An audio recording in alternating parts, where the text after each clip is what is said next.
right, Rabbi Matt. Can you just move a little bit to your left? Perfect. Thank you. Okay. I'm not so special. It's really just I forgot my. You're good. You're good. You're beyond good. Don't worry. I forgot my audio recorder at home, and I'm like, might as well record it, but I don't have a way of recording it. So this is kind of like I have to do to record it. So anyway, you'll forgive me. Anyway, this is kind of unscripted in that it wasn't planned until like this afternoon when I was spacing out during Seder and thinking about this, and then I figured maybe I should talk about it. I once heard Rav Moshe Weinberger say that he's been blessed with many talents, but he doesn't have a singing voice. Hashem did not give him that blessing of a singing voice. I think it's safe to say I also have many talents, but one of my shortcomings is focus. I have a very hard time focusing on things. I very easily get distracted to other good things to focus on.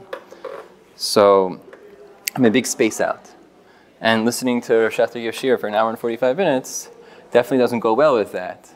So one of the best parts is that if you fall asleep in Rav Schachter Yashir is that, okay, so you slept for an hour, half an hour, you wake up, there's still another 45 minutes, an hour to go, so it's okay. At least you learned something that day. You just took a nap along the way.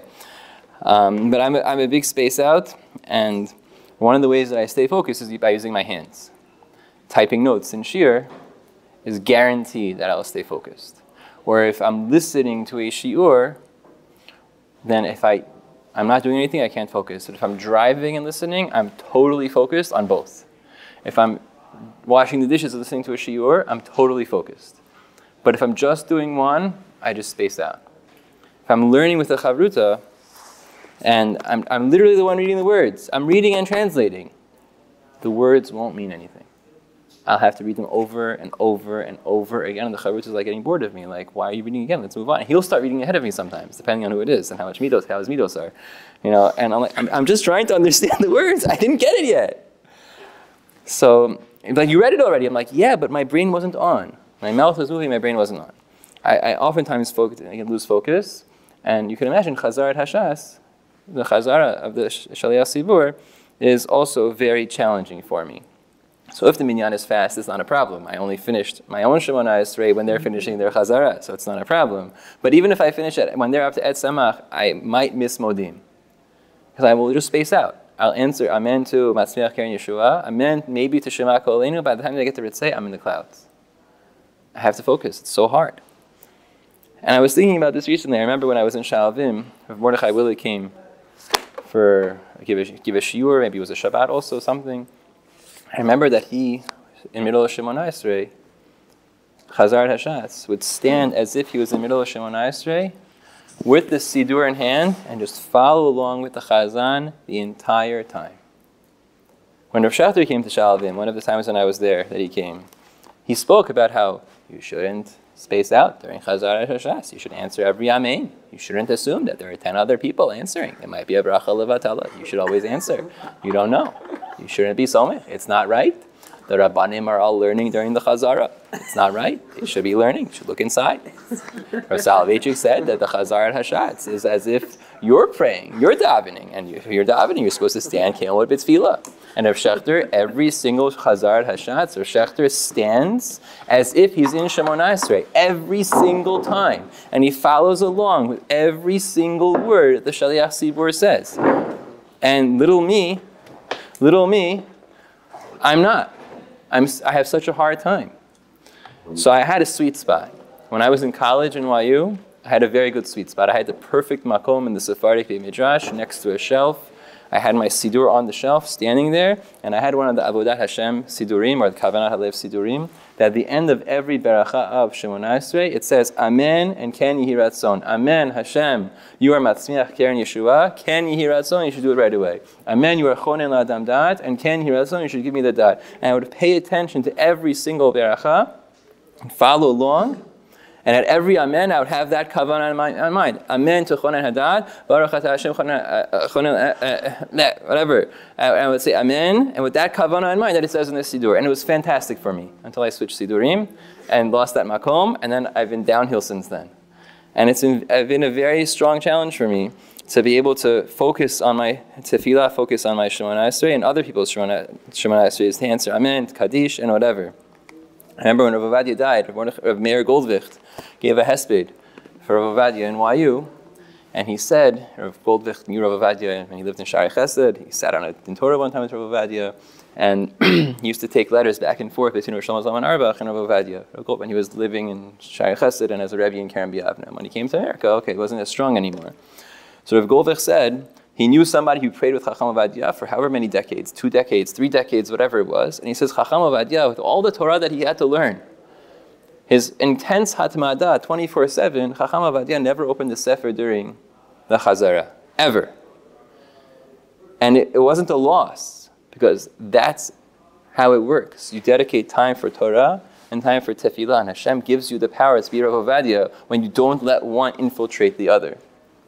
And he said that was the zechut Rav Goldvicht suggested, that because he didn't open a Sefer during the Chazara, Hashem gave him the time and the focus to be able to become Chacham Ovadia. Did you open a Sefer during the other Tefillah? The other parts of Tefillah? I don't know. He didn't mention that part. Maybe I'll ask him next time I see him. It's a good point. It's a good point. I was... this is not to underscore. It's important, of course, to underscore the importance of the Chazara, right? If you could have a bike that goes 2 miles an hour, you have a bike, how fast do you go?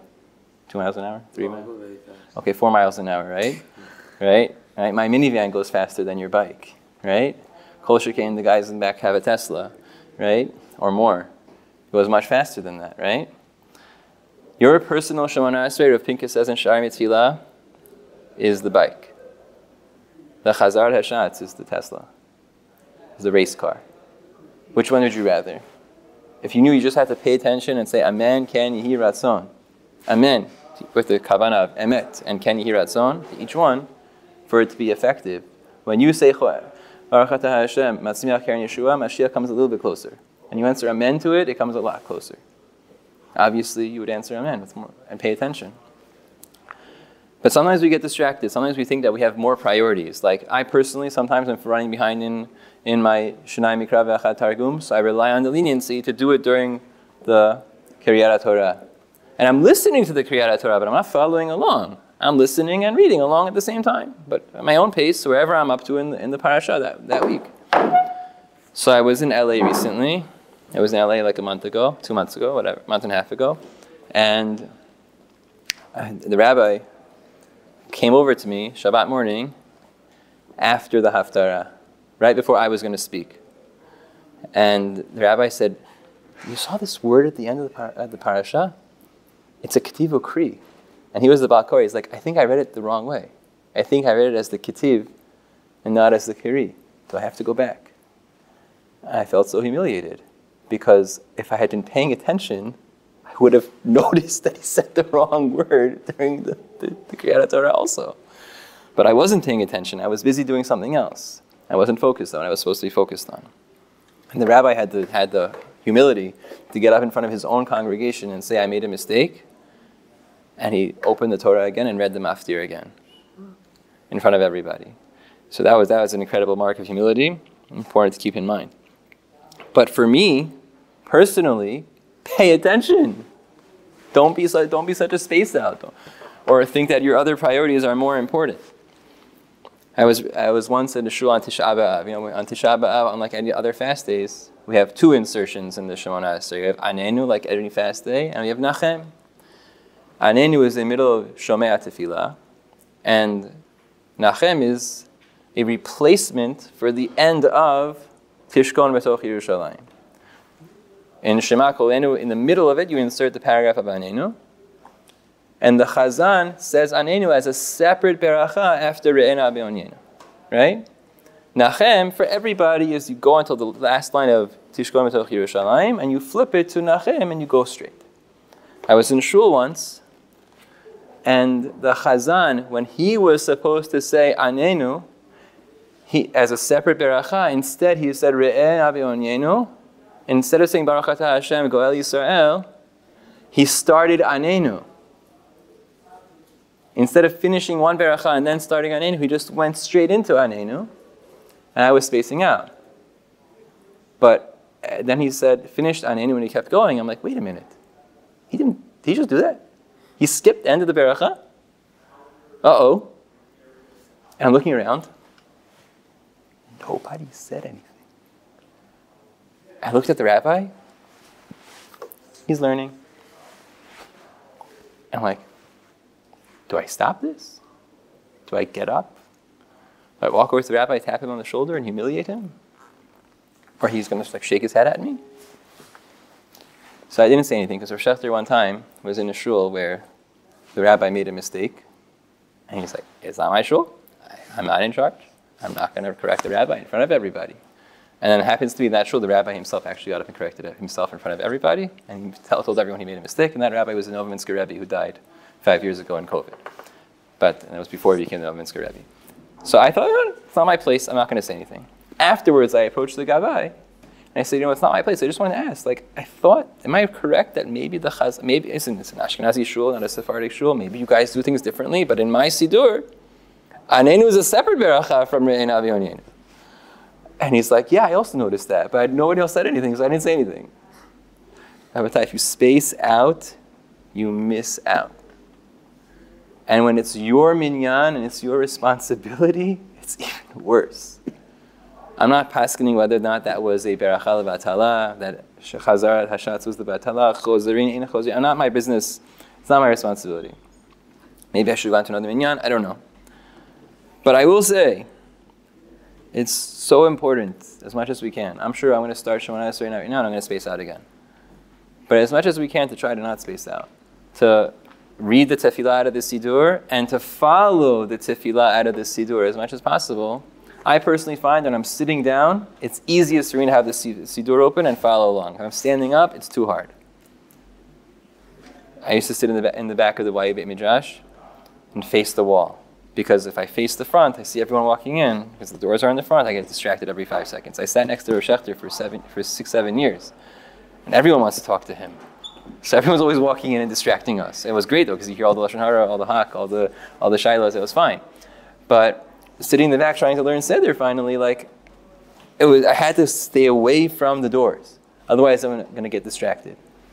Now I got another problem though. I love Sefarim. So I used to look at all the Sefarim on the walls and get distracted by that too. It's like there's no solution. So then I moved from where the Sefarim were to the other side of the Midrash, which faces a different segment of the wall, which is empty. There's some Sefarim for sale by random people, whatever. And great, what am I going to get spaced out about? So what I did, when I would be falling asleep during Seder, I would get spaced out and look at the wall. I'm like, wait a minute, that's not in order. And I would get up and go fix it up. And I ended up making a store out of all the Sefarim that are for sale. I organized it, I made a list of all the things that are for sale. I get very distracted very easily. But Rabotai, Hashem wants us to focus. We have to focus on our tefillah and on other people's tefillah in order to answer Amen properly, with the right kavanah. And as much as the other things we want to do are important, it's our responsibility to stay focused on what our responsibility is, which is right now, it's to pray Arvit. Just take a few minutes right now to get ready for Arvit. Sometimes I run into Arvit with my shurim, so I'm going to stop now. Give everyone 2 minutes to get ready. And then to focus. And the other Motzei Shabbat, I remember I ran right into Arvit, and there was a Speedy Gonzalez Minyan. By the time I was less than halfway done with Shemona Esrei, they were done, and I train wrecked through the rest of the davening anyway because I was not focused. I missed. I said Atachon Atanu, I think. I missed Anenu. I missed Nachem. I have to focus. I have to focus on tefillah. It's so important. So Akui Chazara Rabotai. We all have our challenges. Mine is focusing, and I'm sure other people might struggle with this also. Rav Shechter, Rav Willig, Rav Goldvicht all highlighted how in Chazarat Hashatz specifically, it's so important to stay focused on every single word, and perhaps even to act as if you're in Shmidal Shemona Esrei, and it's worth it because it puts your tefillah on a faster gear to go much, much faster. And sometimes you're in charge, and it's your responsibility to actually take the achrayut that things are happening properly. And if you're spacing out, then for all you know, the Chazan is saying gibberish. The Baal Koreh is skipping words. I remember one time, I'll end with this. I was on the side in YU at that sweet spot Makom in the Sephardic Beit Midrash in the summer, but it was Ashkenazi Minyan in the summer. I remember it was Shiva Asar B'Tammuz, and the Chazan, the Baal Koreh was reading the Torah, and he said, Arbe is Zarachem Kechochvi Hashamayim, whatever. So I'm like, we are not locusts, not Arbe. It's arbe, not arbe. And he's like, what? I'm like, it's not mila'el, it's mila'ra. He's like, what does that mean? Turns out I was wrong. Both arbe, locusts, and arbe, I will increase, are mila'ra. Rabbi Moshe Aziz corrected me. But the guy had no clue that what he's saying might be the Ashkenazis of locusts and not the Hebrew of I will increase your children. So it's important to understand what we're saying also. And part of that comes from paying attention to the words and making the most of them. Baruch Adonai le'olam. Amen, amen. It could be we'll have more of these spontaneous, unscripted. It could be not. Feedback is always appreciated. Thank you, gentlemen, for coming. Baruch Hashem. All right. And with that, what did I say again? All right. Good.